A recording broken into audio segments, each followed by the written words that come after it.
Hello everybody, welcome to Tpull's Corner. This is Travis, and I want to show you a new deck tonight. New to you anyway. I've had it for a while. I'm not sure how well we're going to do because we started off flooding out, and then we started getting mana starved.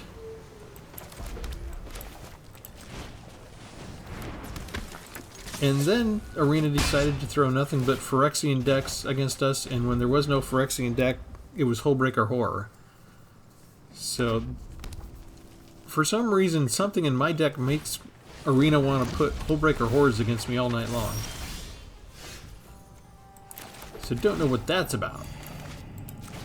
But this may be the pre-made deck only called Anvil. So we'll see how we do. The name of this deck is called Channeling Returns, and so it's based on a lot of bounce spells to hopefully give us a tempo so we can get things set up the way we want them to be. Mostly to get some mana so we can get out a good Magma Pummeler.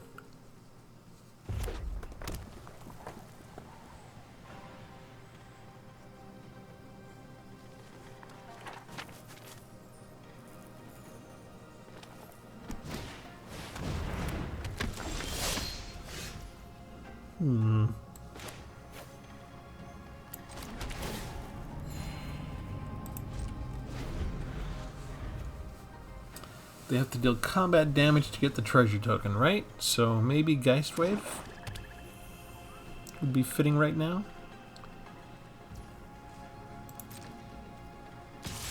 They attack first.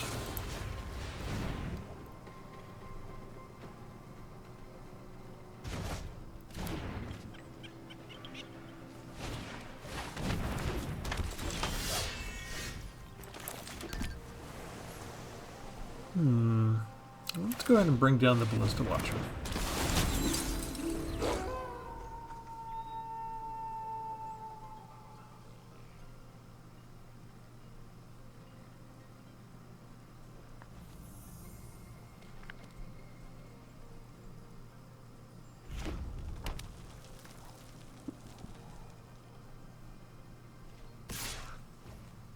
Can't stop the creature with Menace, so they get their treasure.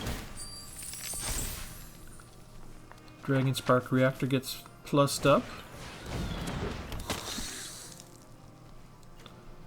Interesting. They're going to bring out a creature that I can just kill like that.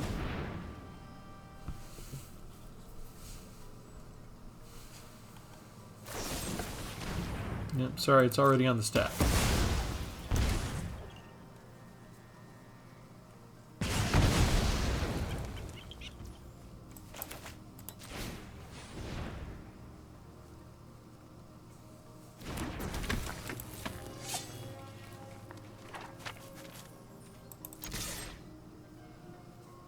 They're holding up priority because they can always sacrifice their treasure and exile the top card. So they're going to get that choice every time as long as they have that treasure. So we've got to wait for them to realize that they're the ones holding up priority and let it go.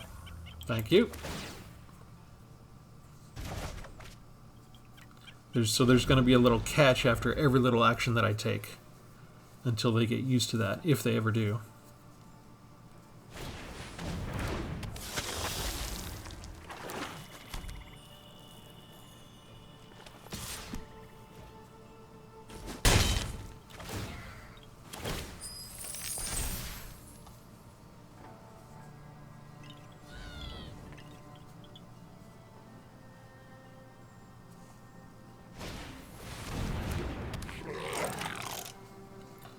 Alright, looks like they're all in.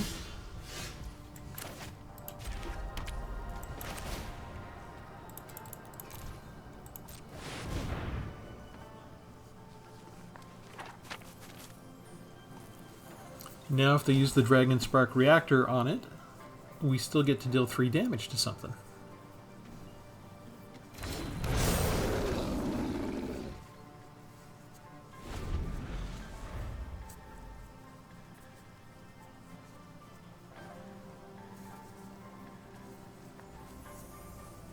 I'm kind of stuck on defense, though, even though they've got 2 evasion. They could just let me hit them with the pummeler and then bring up the scrap welder against me in continual attacks, and they can beat me down in 3 turns. I would not be able to beat them in time.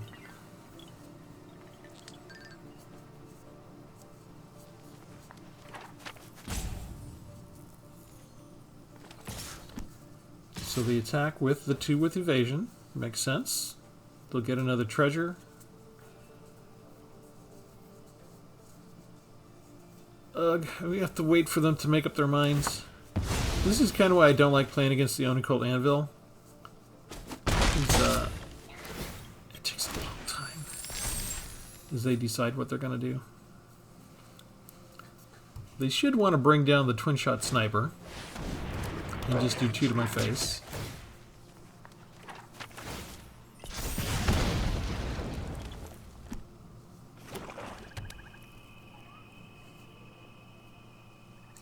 And are they ready to do the Dragon Spark reactor? See, my problem is they have enough mana to fire it off now, so I can't really get rid of it the way I wanted to. So we'll bring down the Micromancer. So we can block the 2 creatures on the ground. We'll take action. We'll go get in the festivities. Come on. And that's what we kept the 1 mana up for, to get rid of the Bloodcaster.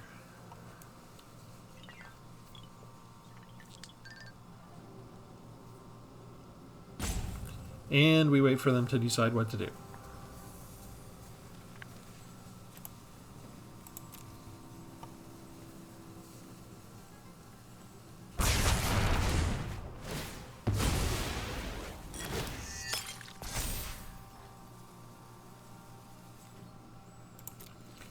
No attacks. And now we can double block the Facebreaker if we want to. That's not good news for us. That's going to be a problem.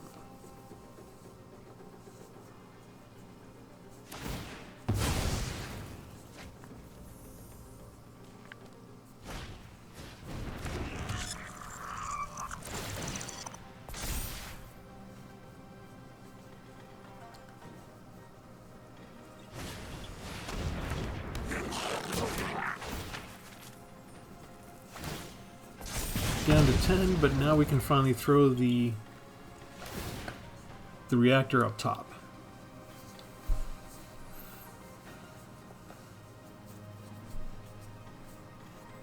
Do they bum rush us?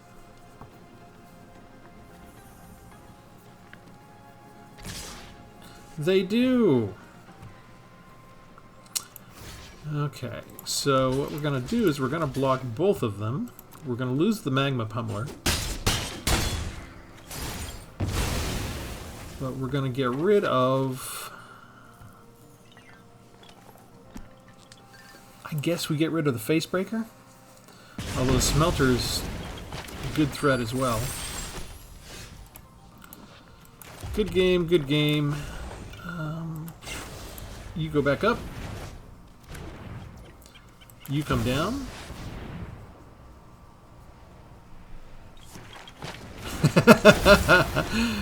Yeah, you might have been a tad premature. You could still win, though. I am low on health. But I can block any 3/1s that the Smelter creates now. It all depends on if he gets a good removal card. They get land, so they're going to go dig for an answer.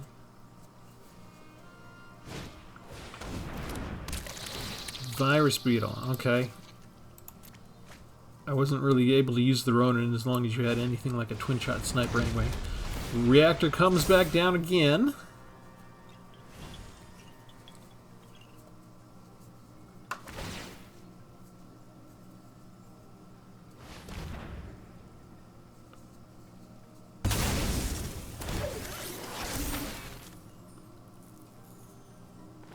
And they're going to create it and not use it for anything, right? Okay. What are we going to do? I guess we're going to end the festivities.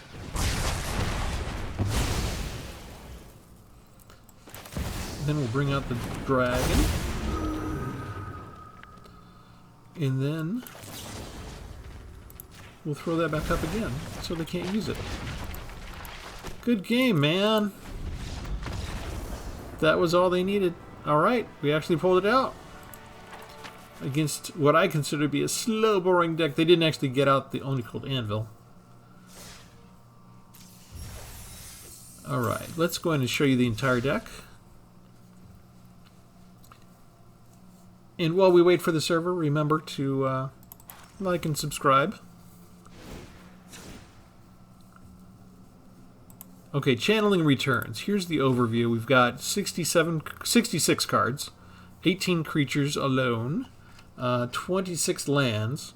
So I threw in 2 extra lands and I've got 4 extra spells. What are those 4 extra spells? 3 of them are the Reinforced Ronin, because if I do get them at the very beginning, they can earn their keep, but usually it's not too bad a deal for me to pay 2 mana later to just let them cycle through and replace themselves. So 3 of those are that. And then I have a copy of Lear in here, and he can get me all of these instants and sorceries back to use again. So I consider that to be kind of cool and worth the extra card. So what else do we have? It's called Channeling Returns because we have so many bounce spells. We have 3 Alchemist Retrieval. They just work on us unless we pay the 2 mana cleave cost, and then we can return the opponent's non-land permanents. We've got 4 Fading Hopes, and we've got 4 Geist Waves. And if we use Geist Wave to save one of our permanents, we can actually draw a card, so 4 chances to possibly replace itself as well. Hence, why I'm willing to go over 60 cards. In the festivities, you saw we just used that to good effect. We were able to use it twice during the game, during the match. And so that's just a good, clutch card to have. And we have 2 Micromancers, so if we don't have it in our hand immediately, we have a chance to actually go tutor for it and get it out. Which, again, I just like to point this out that I've been listening to Mark Rosewater's podcast, and whenever he mentions the idea of tutoring mechanics, they talk about how they don't like to put too many of them in the game, just because it makes things too predictable, makes your matches too much, the risk of running the same kind of match every single time, which actually is the consistency to get a win is actually what we kind of look for, right? So this is a very specific kind of tutor card. It seems very narrow, instant or sorcery with mana value 1. It's not that great, but I think they've gotten over their reservations of tutor cards that they're exploring these other narrow ways that they can still do it, but have us have access to that kind of thing in our build construction for our decks. And so we're trying to make use of it here. We've got the 3 Ronins, we've got the 4 Geist Waves, we've got 1 Negate, we've got 2 Smoldering Eggs that can turn into the dragons after 7 counters are on them. We've got 1 Enthusiastic Mechanaut. 2/2 flyer is mostly what I've got him for. The artifact spells casting 1 less. I only have Getaway Car and Celestis, so that aspect isn't going to come into play too much. But just 2/2 for 2/2 flyers is good value in and of itself. It's a little bonus if I get those out for a little cheaper early on. We've got 4 Magma Pummelers. This one is kind of double value. You pay 2 red and then your X value. Put X 1/1 counters on it. If damage is dealt, you prevent the damage and remove that many counters from it, then that much damage gets to be dealt to any target. So if I play him for 5, that's a 3/3 creature. If I attack with a 3/3 or block a 3/3 creature, that 3/3 creature will die, and the pummeler gets to throw 3 damage onto another target 3/3. So really, it's like having 2 creatures down, almost. What the fun thing we might do is if we get him down early as a chump blocker and we get more mana later, we might save the channel or the pummeler with one of our bounce spells and then bring him back down more powerful later. We've got 1 Aether Channeler that also has the ability to return a target non-land permanent to its owner's hand. Usually we do that, or we could draw a card. I don't see much reason to create a 1/1 bird in this particular deck configuration. We have 1 Vadric to trigger the Night and Day with the Celestis. We can make him more powerful, and since we only have 18 creatures, we've got 22 non-creatures.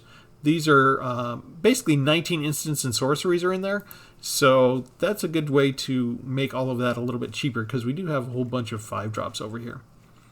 The Getaway Car. Whenever it attacks or blocks, return up to 1 target creature that recruited this turn to its owner's hand. So this could possibly save a creature, but I don't think that it works quite as well for that. It's mostly for like enter into battlefield attack type things. But you don't have to return a target creature. You can just crew it and leave it. See, it's returned up to one target creature that crewed it. However, if for any reason, like I expect to do a board wipe soon, I could have all of my creatures crew it, return one that I want to save the most up into my hand, and then do the board wipe. So a lot of interesting tactics you can do with the Getaway car. Most people know the Celestis, that you can add 1 mana of any color and trigger the Day-Night from Innistrad. We've got 1 Devious Cover-Up, and we've got 2 Memory Deluges to go search for our deck. We've got, as almost always when I do a blue and red deck, I've got 1 copy of Atsushi the Blazing Sky. I like to use that as a flyer, 4/4 flying trample. And sometimes if you get this out at the right time and place, then the enemy scoops because they're just not prepared to block a flyer at that particular time. Ballista Watcher is another way to take out 1/1s. You can just pay 3 mana and tap, and it'll get rid of some pesky 1/1 creature. Or if you have a lot of mana, if it's nighttime, every 3 mana you spend without tapping, it deals 1 damage. So if I have 9 mana and I want to take out a 3/3, I can do it just with the Ballista Wielder at nighttime. One way to get card draw, Curse of Surveillance, where you chant the opponent player, and then during their upkeep, we get to draw a card. Leer, very infamous type of human wizard, legendary 3/4, spells can't be countered. So you notice I do have a negate, and I do have a Devious Cover-Up. That's only 2 counter spells in the entire deck. That's on purpose, because they are cheaper, they might show up sooner, they might be good in a clutch, especially if Leer gets killed later. So there's all sorts of ways that you can still have counter spells in a deck with Leer, but it's kind of minimized. I'm counting on Leer to be able to, provide value later and hopefully be alive. So I don't have a ton of counter spells. But I do like when I'm doing blue, if I've got a particular deck strategy that doesn't revolve heavily around counter spells, I do still like to have 1 or 2 to be able to surprise my opponent. Maybe make them play on their, keep them on their toes. If I surprise them with a counter spell, they do start to ask themselves a lot of questions about, hey, is this spell that I want to play, is it going to get countered? And it can mess with their mind a little bit, right? Because they just don't know if I use those 2 counter spells, maybe that's all I've got basically for the rest of the deck for counter spells, and they're kind of wrapping their brain around in twists and turns trying to figure out, can I get away with the spell I want to play? We got 1 Sphinx of the Clear Skies, a 5/5 flyer with ward. So we do have, between Atsushi and the Sphinx, we've got and possibly the Smolderings to both turn into dragons later. We do have a little bit of way to cover the air. So this is flying 5/5. Ward 2 has the domain mechanic. We've only got 2 domain types, so you would split the top 2 cards of your library into 2 piles, and we would get to pick one of those piles. That goes into our hand. The other goes into our graveyard. One of the interesting things with this, I don't think a lot of players know how to deal with this card. A lot of times I'll get this out and they'll put all the cards in one pile. So I just put everything into my hand. I don't ever have to throw anything into my graveyard. So it's been kind of fun that way. I've got 1 copy of Invoke the Winds. So if they've got an artifact, creature, or target artifact or creature that I like, I can target it and take it for my own. And then, as usual, the 2 burn down the houses that I possess. All right, and we got 1 Field of Ruin in there. We got a couple of Crystal Grottos to scry. We tend to get special lands early, so if I'm having trouble getting land, I can usually get the Grottos early to kind of get stuff out of the way to get at my land. But I have been having a lot of trouble with land so far today. So let's go in and see if we can win a second match.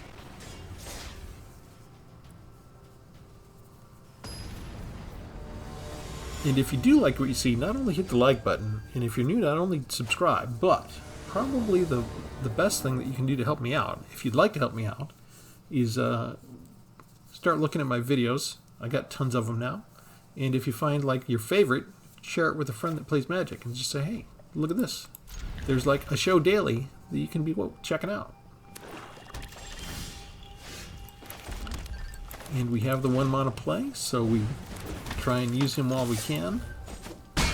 And he's already provided all the value I need from him for the entire match.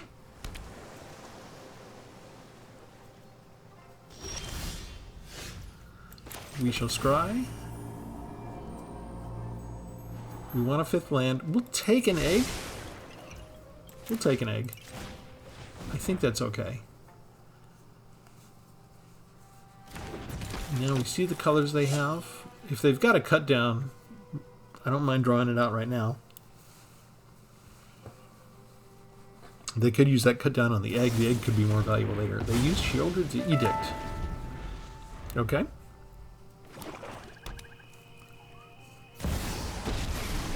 Gross. No more distractions. Let's make this quick. We all have things we'd rather forget.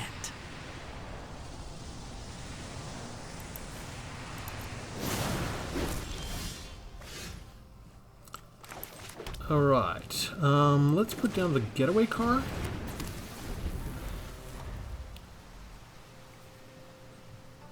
This is really unfortunate for me to have all these 5-drops in my hand right now versus Liliana. I'm tired of your secrets. They've got to figure out what to get away. They got rid of Talus Lookout for theirs. I guess the egg isn't going to help us out much. They get rid of removal. We will put down that.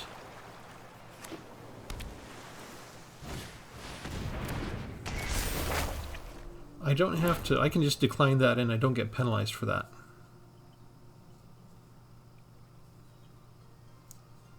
I don't have a creature. What did you do? One of your friends has to leave. They decided to sacrifice a creature. I think that was a misclick on their part. Okay, we resolve, we decline, so no negative thing happens from the second chapter. They draw 2 cards and lose 2 life. We get our first poison counter.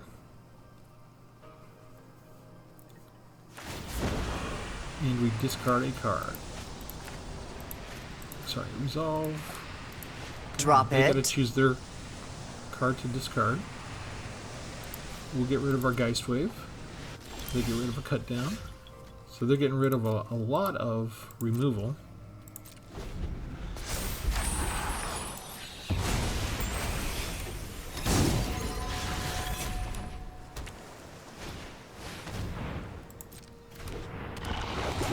For 4. They never got rid of a target creature card with value 3 or less. Don't overthink things. And they're losing a card every single time as well. Let's see what they lose. They got rid of all of their removal. Because what do they need it for? Well, let's clear the field. Oh, that's my cue to leave. Haha, bye-bye. Now, is the rest of this just a poison deck with proliferation?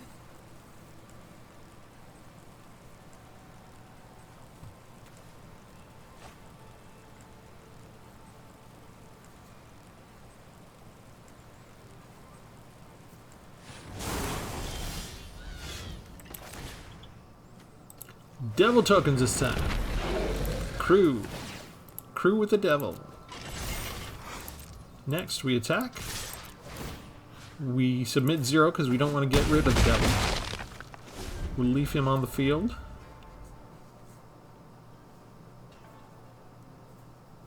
And what do you do against 3/1/1s?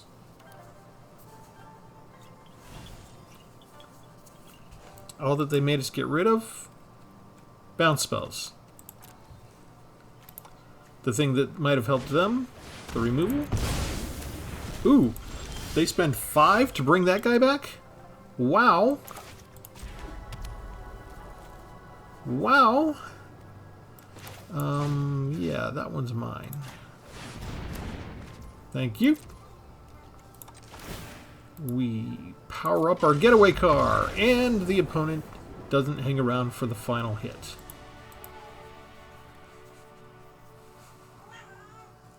And I think my cat approves. Or is just searching for attention. This is doing better than we've done most of the night. A lot of what we've been going up against was pure Phyrexian decks, which I've always had the conspiracy theory that Phyrexian decks have got the Magic Arena algorithm and machinery, the artificial intelligence, whatever they have running this thing, gives people playing Phyrexian cards an unfair advantage. I already misplayed. That should have been the Ronin for a quick 2-point hit.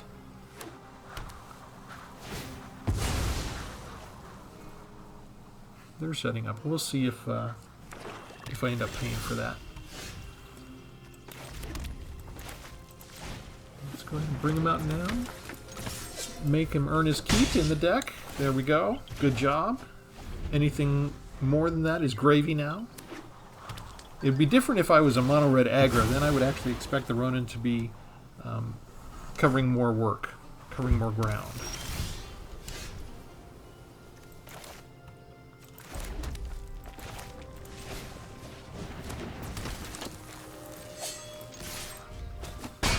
Alright, bonus.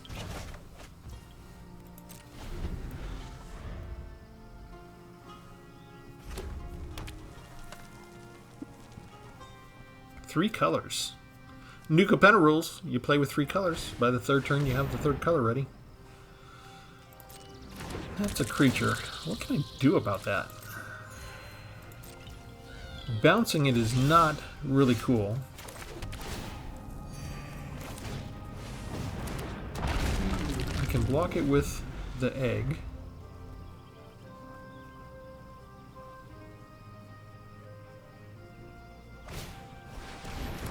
They don't want me to keep the egg around.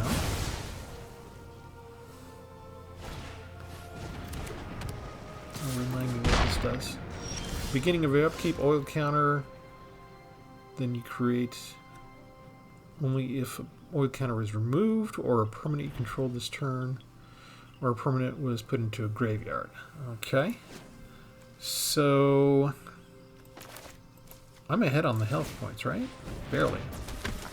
So I can just go ahead and keep on attacking. Keep my mana dry for the negate if they have something really bad.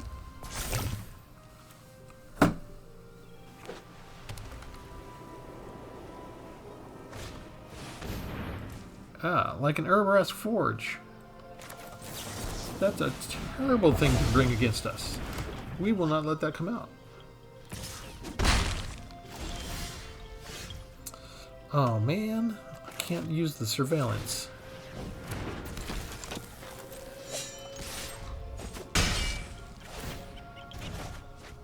Mr. Land Drop. My opponent. How many do you have? Yeah, they're at 4 as well. Maybe I can't complain too much.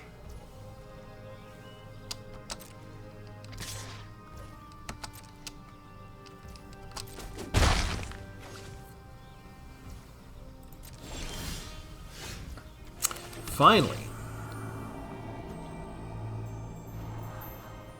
Atsushi. I think I should take Atsushi. Let's go ahead and put down the Ballista Watcher. And we'll offer the trade with the Ronin.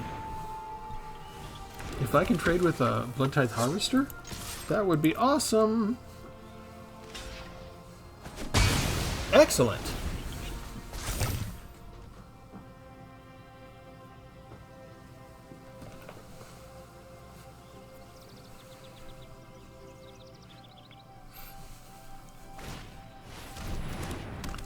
Kind of saw that coming.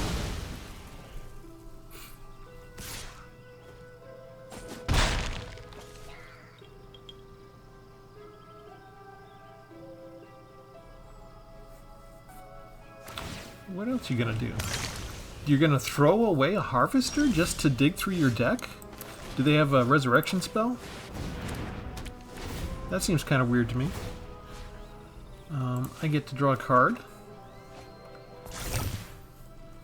And maybe this will help me catch up a little. Uh-oh. Never mind.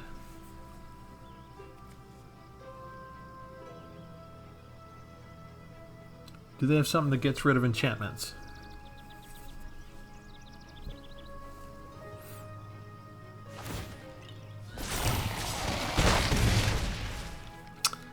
I need an untapped blue land. Didn't get it. Okay, so we'll go get blue now.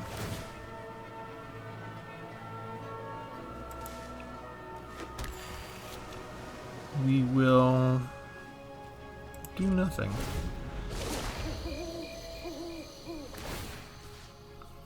We'll draw a spell.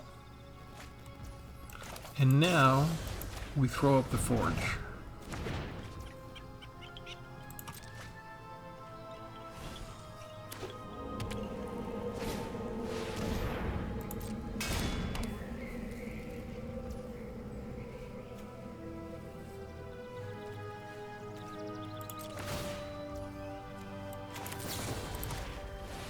Again.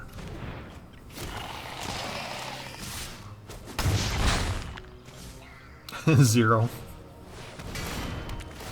Alright, that's what we wanted.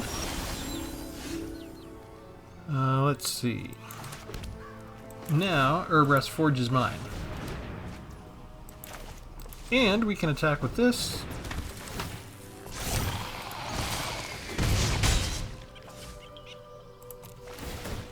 One comes back into my hand, the other dies.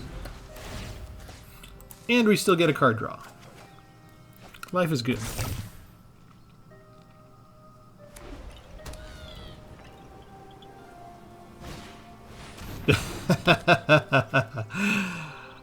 Good, we made them use it on their own artifact. I like that.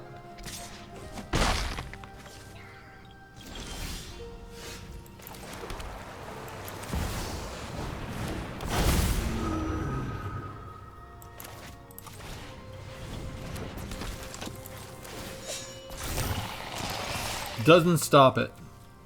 Enchant artifact. Can't attack or block. Its activated abilities can't be activated. That's a passive ability. Learn something new every day. Alright, so planar disruption doesn't work on the artifacts that way. We still get our card draw.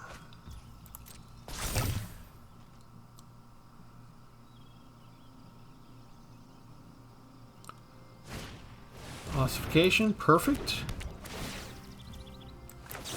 We save our dragon.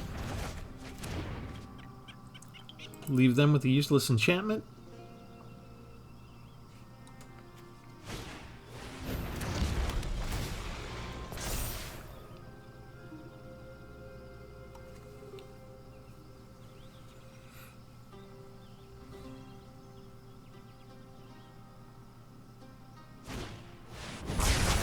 Destroy all artifacts.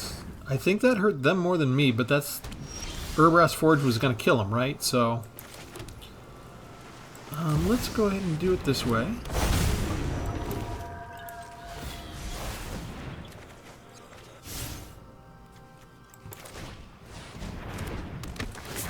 Draw a card. Perfect. Draw a card.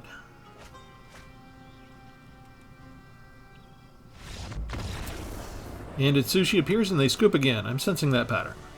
We did a lot of work before then.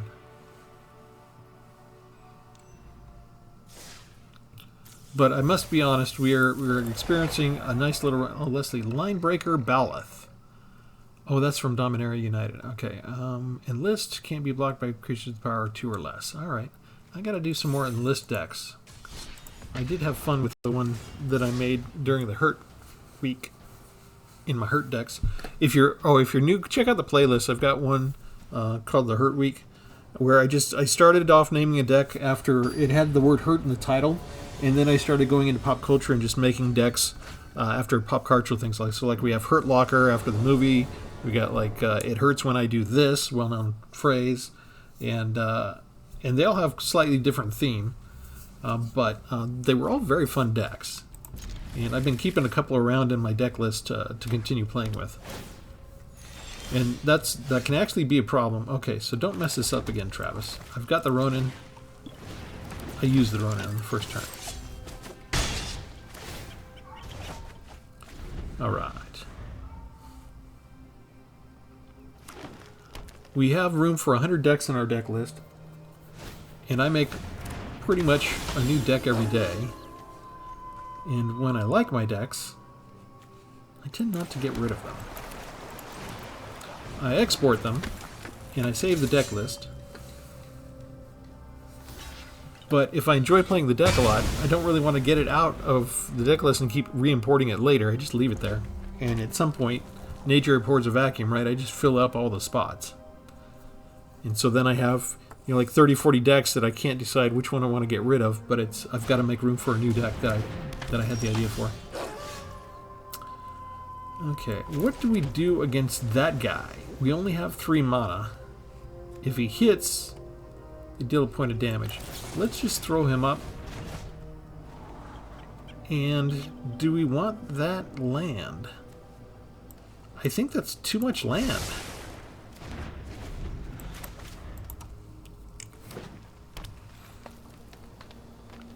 We need something more substantial than land at this point.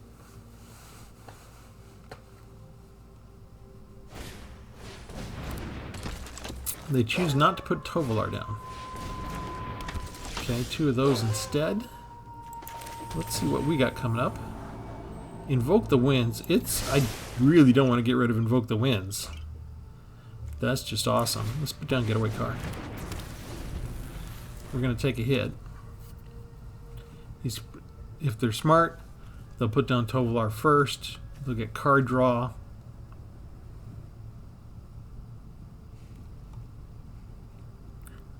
It's not great. Plus, he can use the Outland Liberator to... All they need is 1 free mana, and they can destroy the Getaway Car. But they can't transform anything till the upkeep. So we're safe there. Let's see if... They should attack first. They'll have 3 mana. Do they cast another spell or not?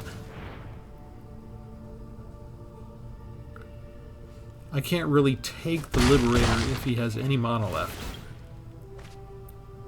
Okay, you got 3 mana and 4 cards. Do you do anything with what you've got? Or do you just get rid of the Getaway card now, because the Liberator's extra? Asked and answered. Alright. They just have another one, that's why. Alright. We don't have enough blue anyway to use Invoke the Winds yet. So what do we want? These 2. But this is gonna hurt. If they've got the right trample spell, they can kill us now.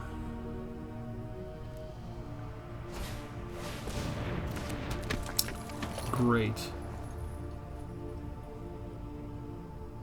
It'd be nice if he'd spread the damage around and just get Ovenwald and then I get my board wipe. But I'd have to be really lucky for that. Well, he does what I asked. Thank you.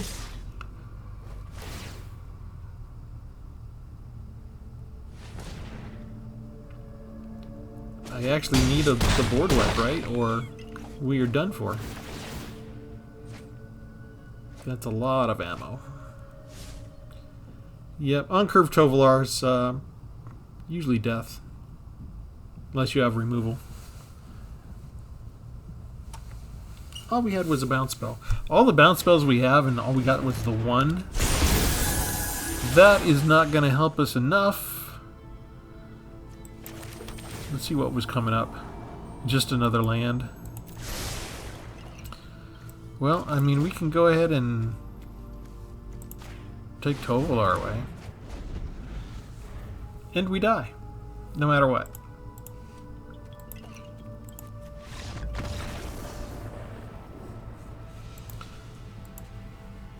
Yeah, if they get the multicolored cards, the Tovolars and the Halanas, if they get those on curve, you really need to have removal handy.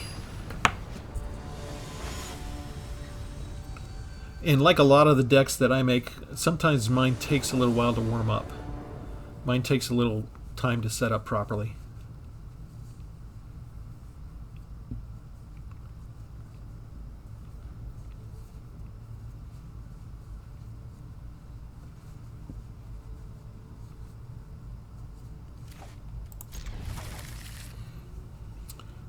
Right, kind of iffy hand. We could float out with the wrong color land. We could get mana starved. Let's go ahead and just put in our tap land. It shouldn't be too devastating for the first couple of turns.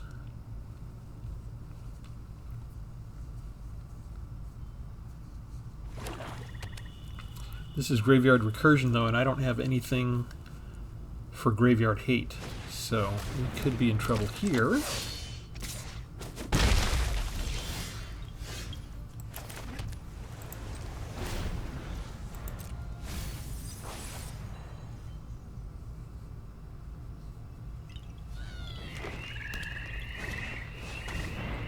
Undead Butler! To the rescue!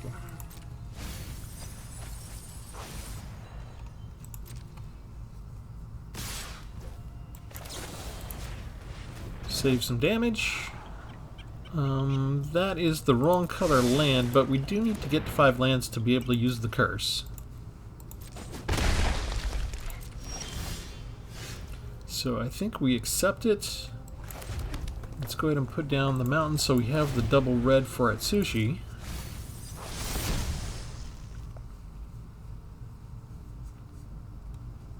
And hopefully they don't blitz in Underdog. Hopefully they just cast them like regular. Yeah, that's what we wanted. And you can go away. And we get to scry again. Geist Wave, sure, why not? We're still setting up. We don't have 5 lands yet.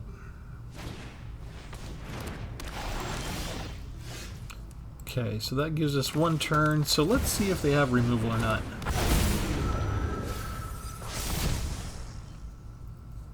If they do, this will be a big hit against us. Yep, they've got it. Let's go ahead and take the treasure.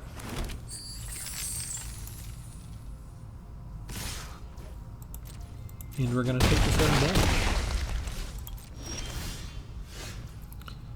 And we're going to play the Leer.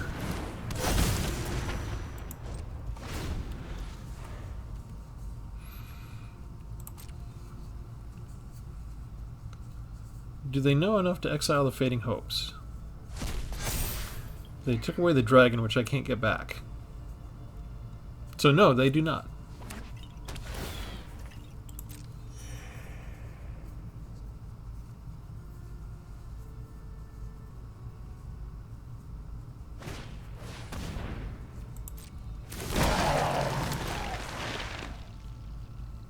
So we're going to use the Fading Hopes first.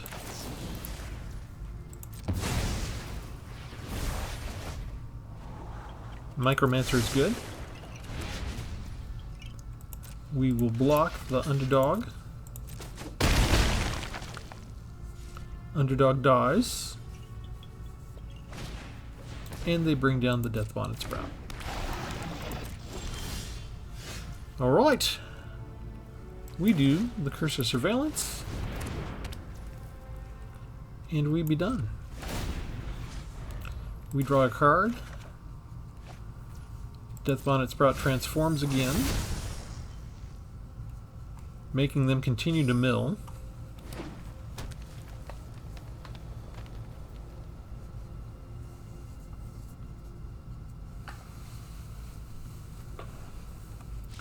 They could use this again. They're going to do Stick Fingers. Okay. A 9/9 creature. Gross.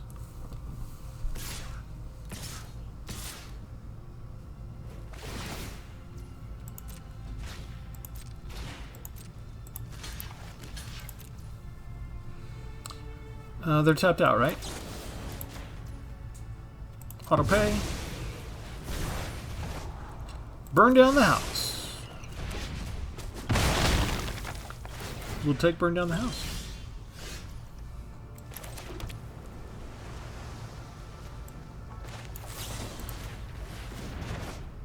Stick Fingers goes away.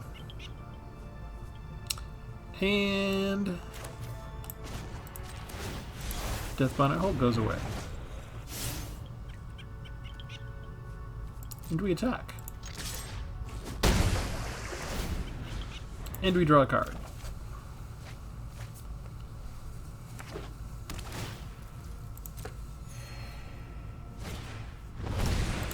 Underdog. Blitzing him in. Death Bonnet Sprout. Fading Hope saves the day again. Devious Cover-Up is pretty good.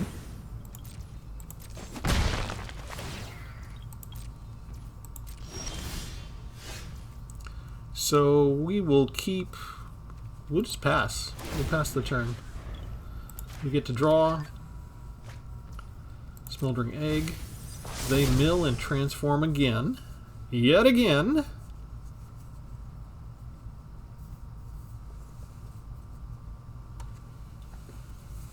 They should want to do Stick Fingers again, right? Or are they going to bring something back from their graveyard finally? No, Taxidermist. Taxidermist is only 2, right? You know what? Let's do Devious Cover-Up. Wait. Oh, no, wait. We have Leer down. I can't use Devious Cover-Up while Leer's in play. Okay, so that's got to come down.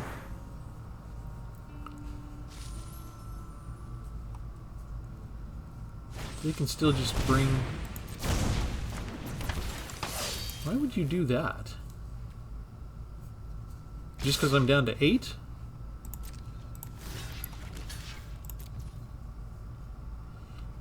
Here. Ballista Watcher, I think, is good.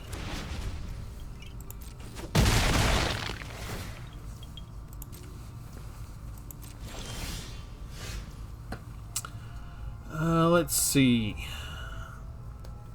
How about a Smoldering Egg? And how about Micromancer? And we'll go look for Fading Hope.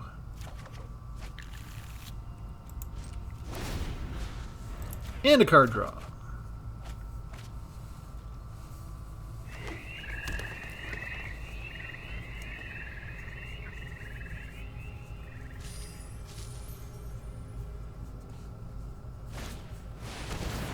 Stick Fingers, this time milling for 4. It's kind of glad that they don't have Shigeki, and kind of glad they've got the Gravelighters and Dreadhound in there. If I can figure out a way to keep them from getting into their graveyard, that would be cool.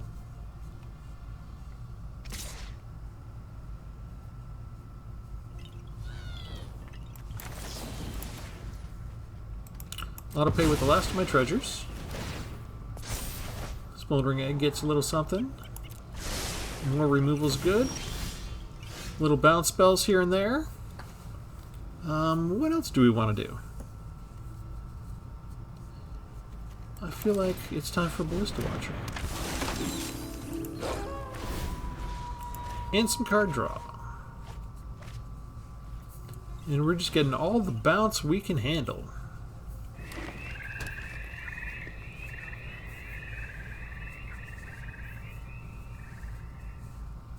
And now with the egg, we can block the Undead Butler without a problem. Mill 2 cards. Bring down the Taxidermist again.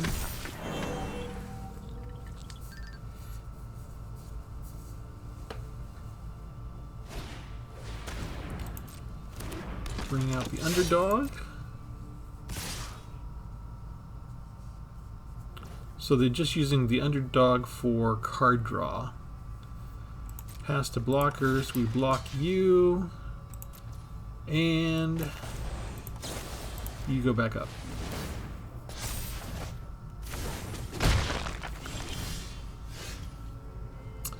What do we do next? Memory Deluge. Yes! I like Vadric, and I think we just need another land. We haven't been really getting a lot of land drops lately. Getaway Car. No, Getaway Car is not going to work here. We need to keep some mana free for the bounce spells, so we attack with the dragon overhead. And we are done. While we draw, we see if they want to continue milling. They do not.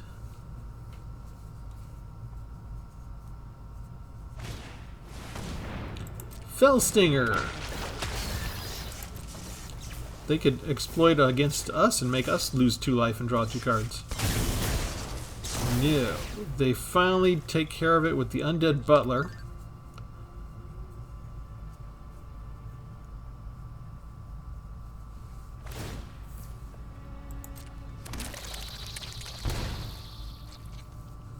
They did do it. They did exploit us. They're bringing back the normal thing, Dreadhound.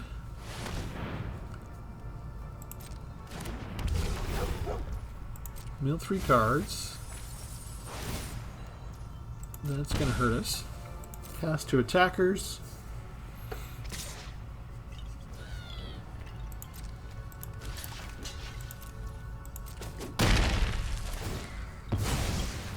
Down to 3 life. Before the turn, let's see, return non-land permanent to its owner's hand. If we control that permanent. Let's see, 2 damage to you. You get to draw a card. Alright. What can we do? We can do this. We can do this.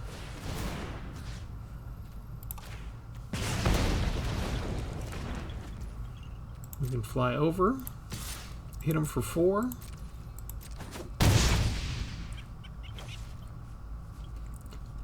And we can do this.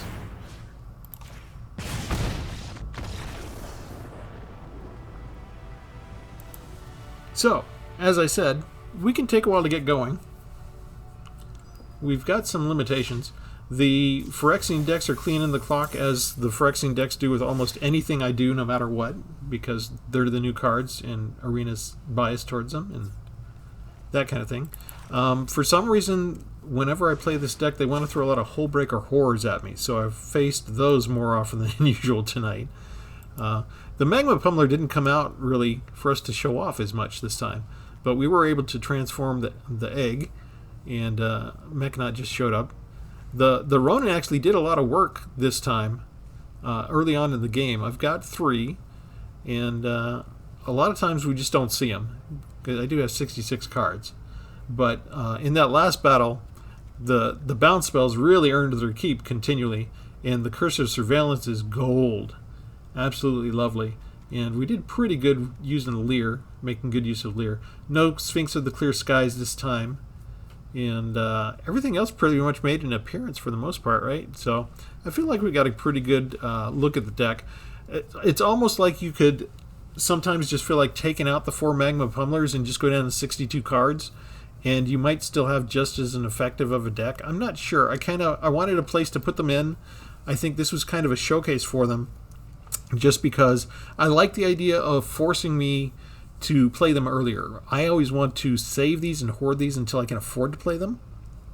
But this particular deck configuration, because I have so many bounce spells, I can really feel comfortable just putting them down as a 1/1 or a 2/2. Chump block if I need them to, or just have a board presence and draw out a removal spell from the opponent. And if I can bounce them and bring them back later for more power, I feel like I've gotten away with something, right? I feel like I've gotten more value out of them. So I think with the bounce spells and these, that's kind of the theme of the deck for channeling returns. And, you know, then a little bit of Leer, right, because we can return with the flashback all the spells in our graveyard. We can get those back and that kind of thing. Getaway car, return the stuff up to your hand if you want to. So there's a lot of things as far as, you know, spells and abilities and creatures that return things up into people's hands. So that the Magma Pummeler isn't the only part of the idea behind this deck and why I named it Channeling Returns. But I feel like I want to keep playing this until I get to use that aspect of the deck, or at least demonstrate it for you guys more. So we're going to leave it there for tonight. Again, remember to like and subscribe or share a video with a friend, and leave a note in the comments if you would change the deck, or if you need to see more of this, if you want to actually see the Pummeler in action more and interacting with the the bounce spells in the way that I've described. If you think that would be fun, go ahead and let me know. As we can always go out to Sparky and do a demonstration deck and just have fun that way. All right. Thanks, everybody, for tuning in. Until next time, have a good one.